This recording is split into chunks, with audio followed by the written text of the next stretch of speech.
Viewer discretion is advised. Savage Brief. Hey guys, Michael here, Savage Unfiltered. The latest coming out of the Mar-A-Lago raid. A judge now grants the request for Trump. Check this out, guys.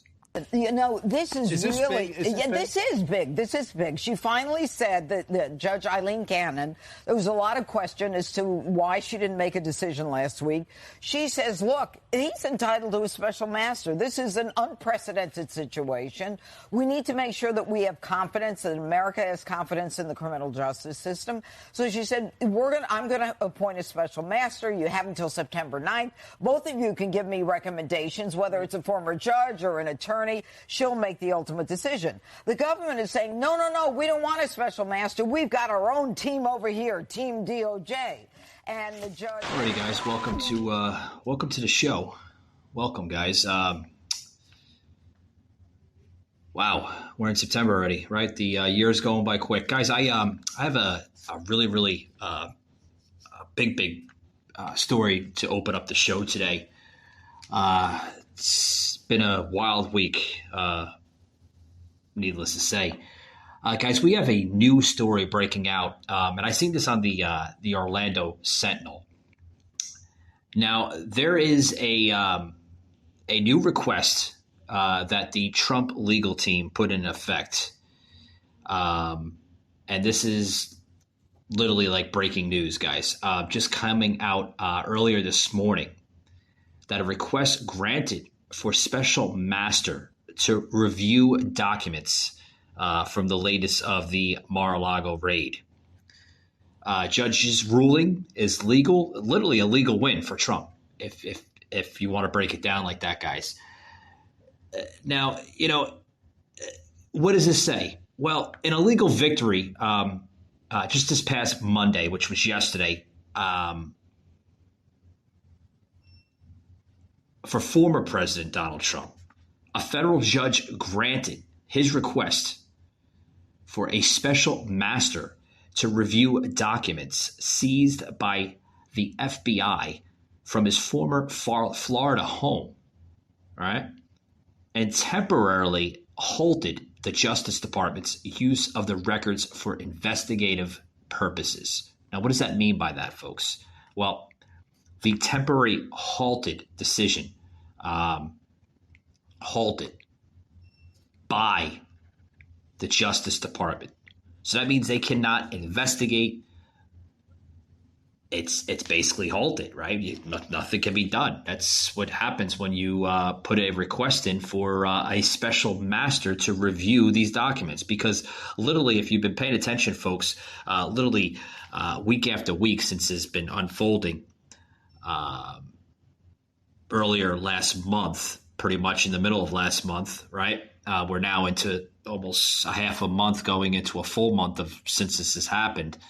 The decision, literally, by the U.S. District Judge Eileen Cannon, authorized an outside legal expert to review the records taken during the August 8th search and to weed out the rest of the investigation that might be protected by claims of attorney-client privilege or an executive privilege. Now, some of those records, folks, were ultimately returned to Trump, but the judge put off a ruling on question. Now, this is on question, folks. Okay? Now, the order came despite strenuous, which said a special master was not necessary. Oh, that's not necessary. Well, what the hell are they afraid of, right? Are they afraid that these documents contained no classified information, that these documents were sealed, right? Or unsealed, excuse me. These documents were unsealed. I have to put correction in there. Thank you. Were unsealed by the former president himself. So if they were unsealed and they weren't classified, what else do they have on the former president? I think you know what I'm going with that, right? Bullshit. Exactly. Now, the order almost certainly shows the pace of the department's investigation into the presence of top secret information at Mar-a-Lago, particularly given to judges' directive that the Justice Department may not forward as part of its investigation into the storage of government secrecy at the Florida property. Now, the injunction is in place until the yet-to-be-named special master completes his or her analysis. So we don't know what's going to happen or unfold from here. We just have to make assumptions, guys. Now, I wanted to bring into the show with that because I thought it was very breaking pieces of information that the listeners and viewers here deserve to be heard across not only my show, but across the panel of podcasting. So I'm quite interested of what's going to happen next to unfold. Now, guys, I want to break into this other story coming out here because I want to, first and foremost, I want to label this show, America, United We Stand, Divided We Fall. Okay, and the reason behind that is we're literally falling every single day. We're not becoming united. We're falling. We're a failing nation, folks. Literally a failing nation. Now, this next story came out late last week. I do apologize for just airing it now. I had a busy weekend, but obviously the folks that do follow me on social media have seen some of the video that I posted on Instagram, Rumble, and TikTok. Tremendous type of content that I posted. And I thought it was very interesting that former mayor of Atlanta, now part of the Biden administration as a senior advisor, Keisha Lance Bottoms, right? She is now agreeing. Savaged, unfiltered. Lance Bottoms, now senior advisor to the Biden administration, is agreeing to the Philadelphia speech. Check this out, guys. I see words of encouragement. I see optimism. I see a commander-in-chief who is calling out to all of us, no matter our political affiliation. All of us? He wasn't calling out to the MAGA supporters, certainly. He mentioned them more than a dozen times and as a threat to democracy. Has the president essentially given up on those MAGA Republicans, some 70 million people? Well, what the president has done is said that he will continue to work with mainstream Republicans, that he will work with Democrats, that he will work with independents to get things done in our country. But this MAGA Republican agenda, this hate-fueled agenda, this MAGA Republican agenda. I don't know. I scratch my head on it because, this is a former mayor, right? Literally desperate for attention. We all seen what happened in the last turnaround, so to speak. Keisha Lance Bottoms crying out for her city when she was the one that was responsible for all the causes and all the conflicts in the city of Atlanta. Does everybody remember that? That there was such a huge police crisis under the leadership of Lance Bottoms. Yeah, we've seen that. I was living in Atlanta last year when that had happened.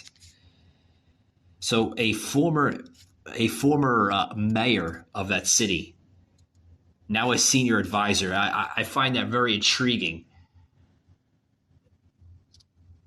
That she goes from being a mayor to being part of the senior advisement team under the Biden administration. Very, very intriguing, if you ask me. Where she goes in the video, and she was actually on, ABC's This Week, where the anchor of that show was asking her, well, how is the president say he's a president for all of Americans? But then again, at the end of his speech last Thursday in Philadelphia, he says that I am willing to work for all Democrats, all Republicans, but I refuse to work with these MAGA Republicans because they are a threat to our way of life. He used the words democracy, folks, but we don't live in a democracy. We live in a republic. It's a difference. I truly hope that you understand the difference. Now, he used those words very loosely. A threat to our republic, our threat to our way of life, our constitutional values. Oh. But then again, the president doesn't take any responsibility or actions towards the 2020 and 2021 summer riots of Black Lives Matter and Antifa. Doesn't take any responsibility for that. That's okay. Oh, that's okay. You know, you go to question, are we really a falling nation? Savaged, unfiltered. Hey, guys. If you're looking for a steak, I know it's hard to find steak, right? You know, a lot of restaurants that just overcooked, undercooked, just not to your taste buds, right? You want that juicy steak. Look no further than Omaha Steak. I love them, guys. Love them. If I didn't love them, why wouldn't I be promoting them on the podcast today? Go over to Omaha Steaks, okay? They are phenomenal, guys. The juiciest steak you'll ever taste in your life, okay? A lot of people are like, well, how does it get delivered to your house? You know, with gnats and bugs going to get into it. And no. It's not, you don't have to worry about all that. It is in a sealed, perishable bag delivered to your house. So you don't have to worry about the gnats and the bugs get into it. It's fresh from the time they ship it from their distribution center to the time it arrives at your house. The juiciest steak you'll ever have in your life, guys. Check them out today. Omaha Steaks. Love them. They're phenomenal. Savaged, unfiltered. When you hear this type of rhetoric, this type of garbage, well, a lot are questioning the same thing, folks. A lot are questioning the same thing. It's crazy, you know, that we've went from literally just in 2 years, folks. In 2 years, we went from a third world nation to a full-blown dictatorship to now between a mixture of a dictatorship into a banana republic. It's appalling. It really is. That we are literally becoming a failing nation. Literally. I just don't understand how we've became this way. When we have a nation that is literally on life support, literally on life support from the policies of this corrupted administration. And most panelists would agree that we are probably the most corrupted or one of the most corrupted nations in the entire world. Sure, we have a president that doesn't have huge interests of America. We live under a America last under this president. Everybody remember when former President Donald Trump actually put America first, brought good paying jobs, built the economy. Do we see this under Joe? Absolutely not. Absolutely not. Now, another article here I want to get into real quick before I have to get a quick break in, coming out of the National Viewpoint. Now, Republicans are now saying this, that Republicans need to get serious about Social Security. Well, what does this mean? Well, for those who are on Social Security or those people that know somebody that's on Social Security, this article is probably going to blow your socks off here. that we've reached a point in the midterm election, folks, where Democrats insist that Republicans are itching to destroy Social Security. The usually gambit is to take stray comments from one or two Republicans and pretend that they represent a secret or sinister plan. Now, we all remember back in October of 2018, just a short 4 years ago, that Senate Republican leader Mitch McConnell observed that there was a bipartisan reluctance to tackle entitlement changes. Now, his Democratic counterpart, Chuck Schumer, said he had to show who the Republican Party really is. Now, Schumer even got some reporters to buy a spin that McConnell had said that the GOP will push cut spending on Medicare, Medicaid, and Social Security if it retained control of the Senate, if it controlled of the Senate. You hear those words very loosely, don't you, folks? Now, in the elections a few weeks later, Republicans expanded their control of the Senate, and they didn't even move to cut any of those programs. It was just a campaign push, a campaign broken promise. Now, folks, the Republicans now today, which some good, some bad, some are very weak, some are very strong, okay? You see that on both sides. We do. That Republicans are not plotting to undermine Social Security. They don't even have a plan to fix it, which is a pity. And not all Republicans are literally committing to this. These are usually shown by rhinos, people that support the establishment, the radical left agenda. That's what you're seeing.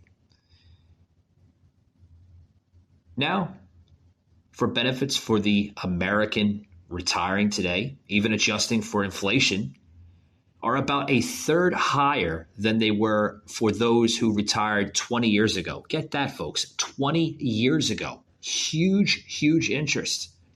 Now, if we want benefits to keep growing as projected, we need to have a broad-based tax increase.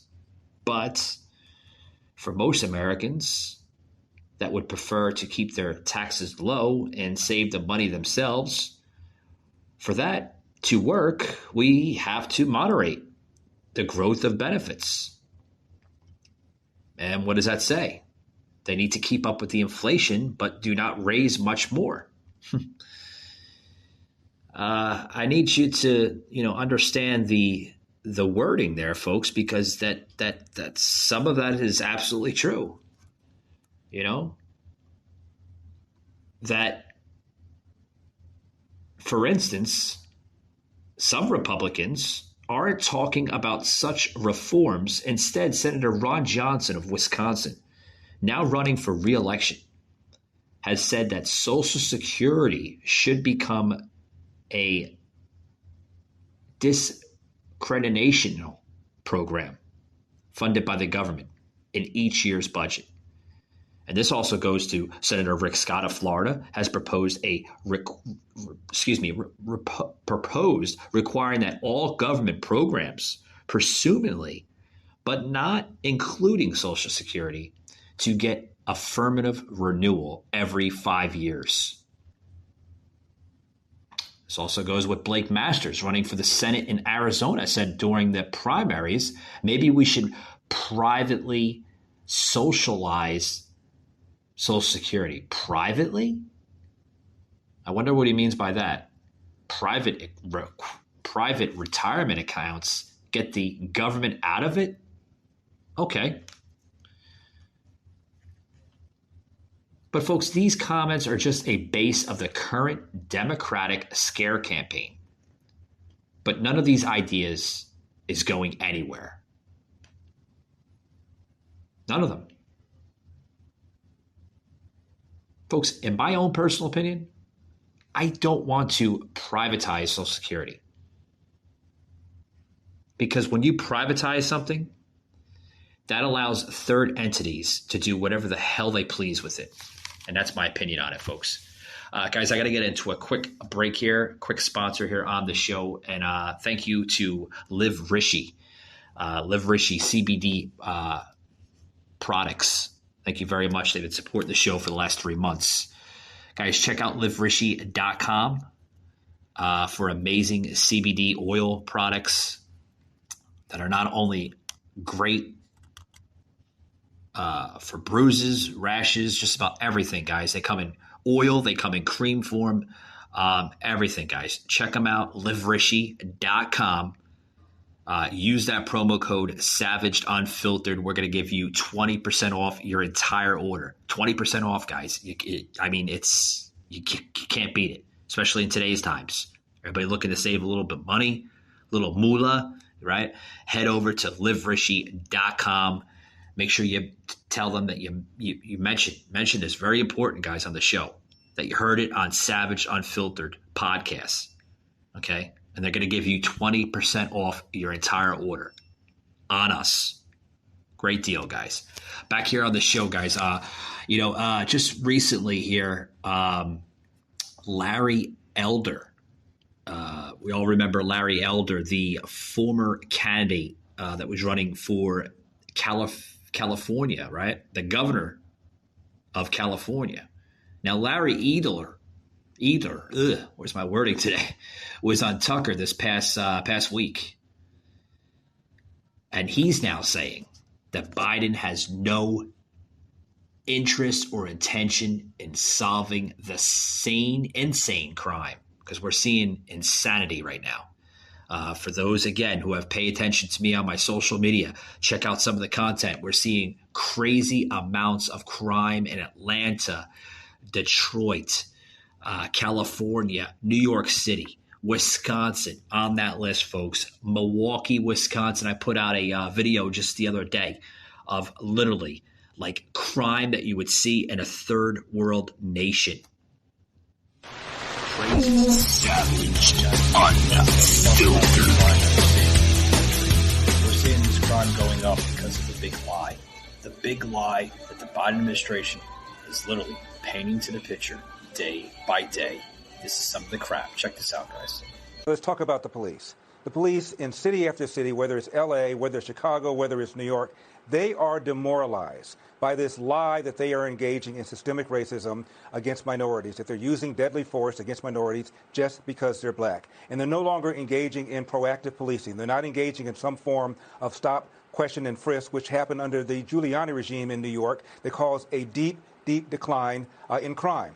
Even Mayor Rahm Emanuel, the Democrat mayor of Chicago, even said when he was mayor that the Chicago police had, quote, gone fetal, close quote, meaning they weren't engaging in proactive policing. Now the crime that we're seeing in pretty much all over the country is literally out of control. And I can tell you that some of the crime here in Florida is no better. Although Governor Ron DeSantis has been keeping the state somewhat sane, right? I use those words loosely, sane. He's enforcing law and order in this country, which is great. Very, very good stuff coming out of the governor's office of Florida. Now, I want to get into this last article here before we cut it off here, because it's a bonus episode, guys. The Savage Brief, we like to keep them in between 20 to 25 minutes just to kind of throw in some last minute things that are trending on the internet here and on social media. Now, there's an article coming out of the New York Post, which sometimes I don't even have the interest of even reading that garbage of a newspaper. It is, folks. I used to read the New York Post when I lived in Manhattan years and years and years ago, and I could tell you that some of the stuff there was actually worth reading. Now the newspaper has gone from literally unbiased news to literally straight up one-sided news of a newspaper. They side with one damn side, and that's it. Now, this is coming out here. Headline here, abortion politics are shifting voter rolls. A great old nice little picture on there. You will see the picture there. We will not go back with a hanger or something, a coat hanger with blood dropping down it. Another one, my body, my choice. We need to talk about the elephant in the womb. The elephant in the womb, huh? I don't understand where they get these maniacs of these crazy nut jobs today. Now, folks, the female registration rose in some states following the Roe's End. We all remember Roe v. Wade, right? It's pretty much dying out of the newspapers and out of media. But some media outlets and newspapers are still plugging that information in.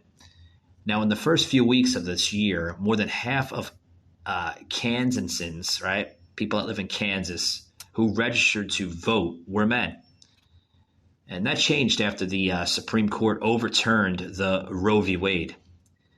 And the week after the court's decision, more than 70% of newly registered voters in Kansas were women.